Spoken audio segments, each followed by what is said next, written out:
దేవునితో నీవు చేసుకొనిన మనవిని ఆయన దయచేయునుగాక. 1 సమూయేలు 1వ అధ్యాయం 17వ వచనం. శాశ్వతుడు మన దేవుడు నీకు నివాస స్థలమాయెను. తన నీతిమై మరువుతో నిత్యం కాపాడి రక్షింతును.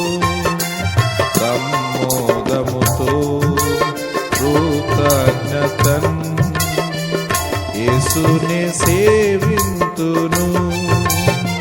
సమ్మోదముతో కృతజ్ఞతన్ యేసునే సేవింతును.